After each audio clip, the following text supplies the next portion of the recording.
Esse é o nosso vídeo número 3 de Fundamentos da Redenção. Falamos até aqui sobre o plano original de Deus e sobre o dominador e o domínio da morte. Essas são a primeira e a segunda aula de Fundamentos da Redenção, onde a gente fala sobre qual era a ideia de Deus no Éden, sobre a criação e queda do homem, e na aula 2 a gente começa a falar sobre a origem do mal que existe na Terra, a origem do pecado, a origem da rebelião e qual será o fim, então, desse reino de morte de Satanás.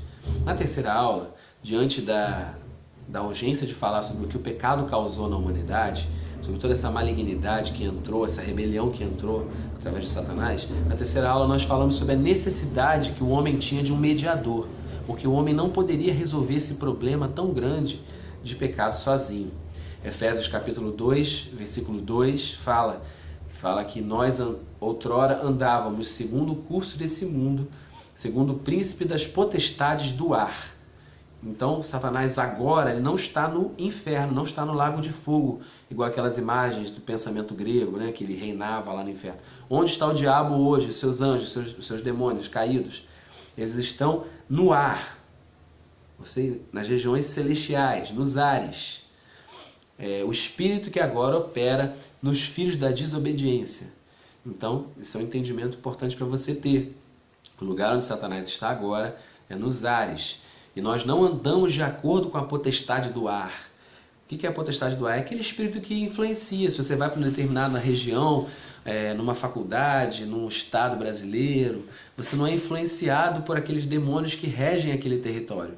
Você hoje não anda de acordo com a carne, com os seus pensamentos. Você teve o seu espírito recriado. Então o teu espírito está religado com o terceiro céu. Você está ligado com o Altíssimo.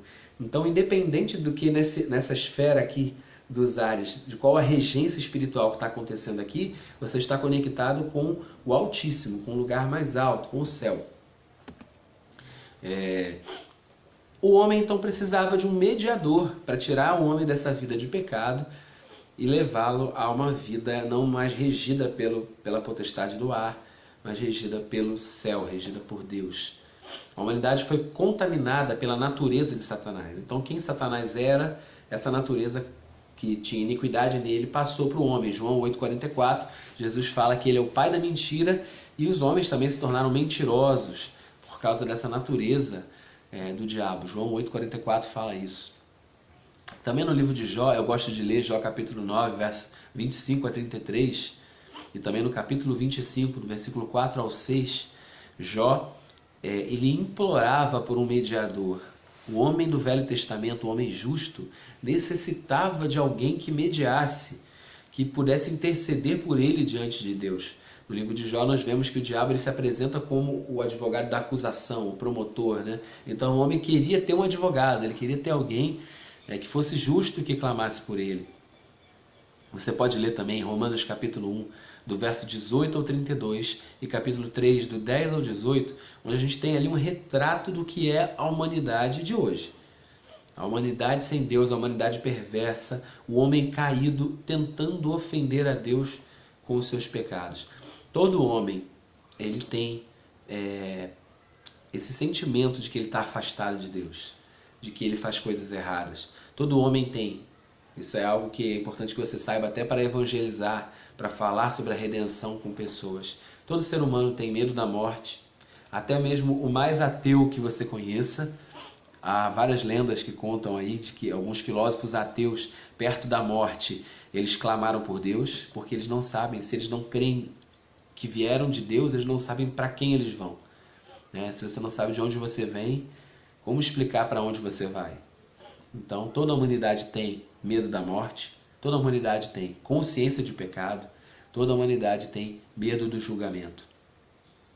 O homem não foi separado de Deus por causa do que o homem faz, mas o homem foi separado de Deus por causa do que o homem é. O homem nasceu, a sua natureza de nascimento é uma natureza caída. Você nasceu segundo os seus pais, nasceu no pecado, e você não foi separado de Deus somente pelo que você faz. Você foi separado, quando você nasceu, em pecados. Você foi separado por causa da sua natureza perversa. O que está no interior do homem, sem Deus, é uma natureza perversa. Como eu disse já na outra aula, em Gênesis 3,15, já no começo da Bíblia tem uma promessa de que esse mediador, esse intercessor entre Deus e o homem viria. E ele não seria uma pessoa estranha, ele seria humano. No livro de Hebreus, é uma excelente carta para você no início ler essa carta aos Hebreus, ler toda. Hebreus no capítulo 4, versículo 14 a 16, fala que esse mediador, ele teria que ser um sacerdote entre Deus e os homens, ele não poderia ser estranho. O sacerdote ele tinha que ser do povo, né? Ele não pode ser um estranho. Então, Deus não poderia enviar para salvar o homem alguém que fosse de natureza estranha, um anjo. Teria que ser um homem, teria que vir em carne. E Deus ainda hoje procura pelos homens que continuam a se esconder por causa da consciência do pecado. Em Gênesis 3,9 diz que o homem se escondeu e Deus procurava pelo homem. Eu gosto de dizer que redenção é o contrário de religião. Religião é o homem querendo encontrar Deus pelo seu esforço próprio, fazendo a sua própria escada de sacrifícios, penitências, votos, jejuns, promessas, as suas doutrinas para tentar se justificar, para resolver aquilo que eu falei que todo homem tem, consciência de pecado, consciência de culpa. Adão teve culpa, o que ele fez? Se escondeu de Deus. Mas é Deus que procura pelo homem, e até hoje Deus continua procurando pelo homem que está se escondendo com culpa. Mas Deus enviou uma solução. Essa solução não é uma pessoa estranha, é alguém que se compadece de você, que sabe o que você passou. É Jesus Cristo. Esse é o mediador entre Deus e os homens. E a gente já na terceira aula, a gente vai começar a falar então qual foi a grande solução do amor. Qual foi a solução que Deus deu para o resgate desse homem. Filipenses capítulo 2, versículo 5 ao 7, diz assim: que haja em vós o mesmo sentimento que houve em Cristo, que sendo em forma de Deus, não teve por usurpação ser igual a Deus, mas esvaziou-se a si mesmo e ele tornou-se servo, fazendo-se semelhante aos homens. Entenda isso. Deus se tornou homem. Jesus existia antes de nascer, tá? Jesus é o nome que ele recebe quando ele nasce. Mas ele existia porque ele é Deus, antes de se fazer carne. E ele é chamado de Filho de Deus porque ele não foi gerado por homem nenhum. Então ele é Deus e é Filho de Deus ao mesmo tempo, porque ele não foi gerado por semente humana. Ele se fez carne. Não dá tempo de ler todos os textos que eu separei, mas é importante que você entenda que Jesus veio para morrer. Eu me lembro que certa vez eu ensinei isso para uma pessoa e a pessoa ficou admirada. É mesmo? Quer dizer que... eu sempre ouvi que Jesus veio, fez discípulos, ele veio e curou, fez milagres. Ele fez milagres no intervalo até ele completar a missão dele, mas ele veio para morrer. Né? A missão de Cristo era vir para ser o cordeiro, para ser o sacrifício que pudesse substituir os pecados do homem.